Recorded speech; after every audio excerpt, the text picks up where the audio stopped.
for my next example, I want to use something that's currently would be part of the news and related to our presidential campaign.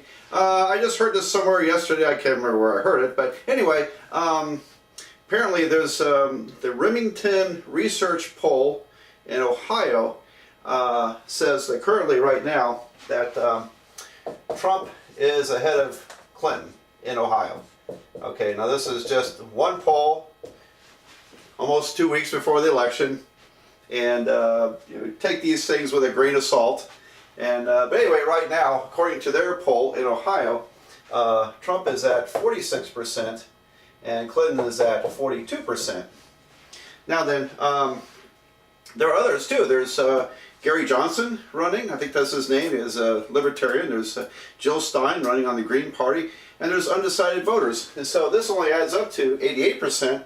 There's 12% for either other candidates or just were not decided.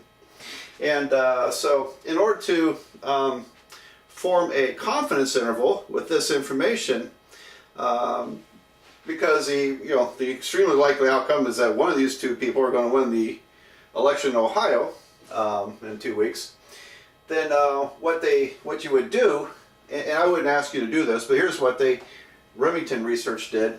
If you add these, this is 88%, and so what they calculated was the share of that 88%. Now where's my calculator? Here we go. So if I take 46 and divide by 88, what we're going to use for a calculation is 52.3% for Trump, and 42 divided by 88 is, well, it would be 47.7%. These have to add up to 100%.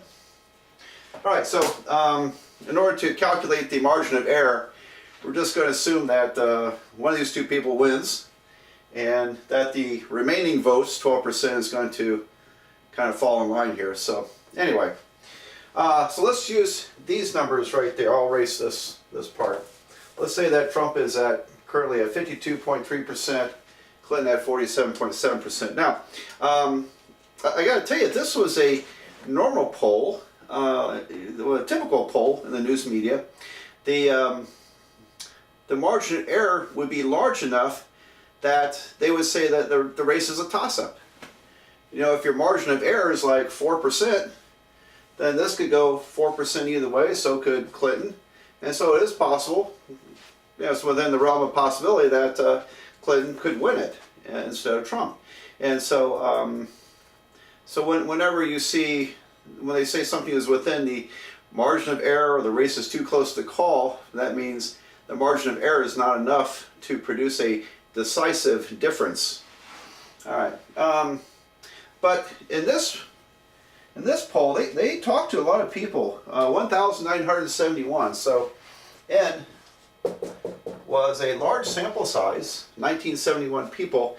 Usually the national polls are around 600 to 800 people, and this is kind of typical. But Remington Research went higher than that. So you would expect that their results are more reliable because of the large sample size. Now we say it's more reliable, but again, we got to take this with a grain of salt, because the pollsters are, there's some suspicion that some of these national polls have been tilted toward one candidate out of bias, intentional bias. I don't know if that's strictly true, but if you look at how they sample the numbers of Democrats and Republicans, if they oversample one party over the other significantly, that means that their poll does not reflect the population demographics. Okay. Now they use other kinds of criteria, like for example, 4 years ago, there was a lot of enthusiasm on the Democrat side to re-elect Barack Obama. There wasn't a lot of enthusiasm on the Republican side to elect Mitt Romney. So if they're basing this year on what happened 4 years ago, then they're going to sample more or weight it more toward the Democrats, assuming that enthusiasm is still there. That's pretty shaky. This year the enthusiasm may be with the Trump side and not so much with the Clinton side. So all this stuff, we don't have a crystal ball. So When you're talking about these political polls, oh man, yeah, I can tell you all day long about the wonders of the science of statistics and how accurate it, how well it works. However, when it comes to presidential polling, either by design or they just simply do not know exactly how to poll to get a truly good, accurate picture. Anyway, it's a mess. It's a mess. So, but I'm going to go along because here we are in class, and I'm going to go along with the idea that okay, this is a good poll, and P, Q, N. All right, those are the numbers. So let's let me, and you'll remember this. Trump's ahead right now in this poll. So the sample size given was 1971. And I'm going to let P be the winner, the one who's winning the poll, 52.3%, and Q is 47.7%. All right, now let me glance at some here for a minute.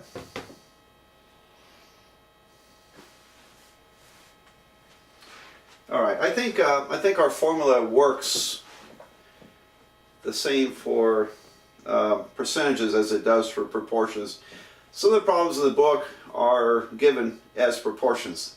In other words, they're given in decimal form, or it may be as a fraction form. So fraction form, decimal form, they call those proportions. I like to go with percentages. I think we tend to think more in percentages than proportions on when it comes to statistics. Anyway, just my opinion. So in order to remain consistent, I'm going to stick with percentages. And capital P is percentage. Little p is decimal. All right? And so, there we go. Let me erase this and we'll get started. Here's the formula I'm going to use for the confidence interval estimating the population percentage, in this case for Trump. Anyway, pi, capital pi is pi is the Greek letter for RP, and so I use pi. Remember, Greek letters are population statistics. So the population percentages belongs to this confidence interval, the sample percentage minus the z-score, alpha over 2, times the square root of pq over n, and then over here p plus the same thing. So there's your margin of error right there, that calculation. All right. Now, I had a great question on email from one of your colleagues, and she said, well, do we need to calculate the standard deviation? Since these are percentages, standard deviation is square root NPQ. The great answer is no. It's built into the computation. So this computation incorporates the standard deviation for a binomial distribution. You don't have to worry about it, okay?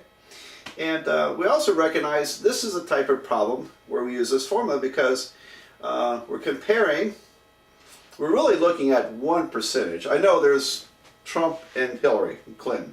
Trump and Clinton, okay. It looks like two percentages, but one is 100% minus the other one. So truly it's just 1%.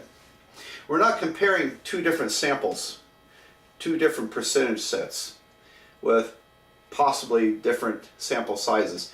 One sample size, one sample, basically one percentage, which is P. There goes that light again. Okay. So it's how you recognize this is a percentage problem, and also it's a single percentage, and then the other thing is no standard deviation is given. In this case, percentage is given, but sometimes you have to calculate the percentage from the problem. You just have to divide out a proportion. Okay, well now, let's do a 95% confidence interval, which is what the pollsters use. Actually, to my knowledge, all the pollsters use 95%. And so the 95% confidence translates to a type 1 error, alpha 0.05. And so a z-score for 0.05 over 2 is the z-score for 0.025. All right, now I don't have my other statistics book here. It's at work, and I'm at home. And if you saw the rest of the room, you may see how I fit everything in here. I have a piano right here to my right, and I have a old big recliner over here, and wonderful bookcase and computers and all kinds of junk in here that just drives my wife nuts. And anyway, it's a cluttered room. What am I looking for? So in that chart I gave you early in the course with the z-scores, if you look on the page with just that small strip of numbers, you can get the z-score for 0.025 is 1.96. I'm pretty sure 1.96 is indeed, yes, that would be and it would be 0.025 is the area. So in other words, the tail probability, here's 0, here's 1.96, there's 0.025, 0. So if you were to look within the big chart for 2.5%, 0.025, you would find it corresponds to a z-score of 1.96. Or you can use that little short chart that's on a different page that I gave you to find the 1.96. At any rate, the z-score was 1.96. Now, if you're wondering, well, why am I using the z's now instead of the t's? You know, can we ever make up our mind on this business? We're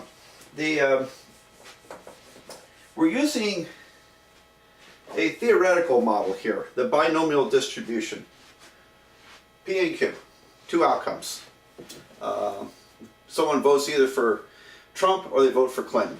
Okay, and so that's binomial distribution, and we don't have to calculate the standard deviation for a binomial distribution. It's been calculated mathematically, and it's always that square root of NPQ. And being theoretical, it's not from a sample, and so that's why we use z. Z, because the light, z is really for population things rather than samples. Okay, so anyway, except the fact that percentage problems use z, and metric data, light's going to flicker now. Metric data, we use t. Alright, so all that gobbledygook, hope you follow that okay.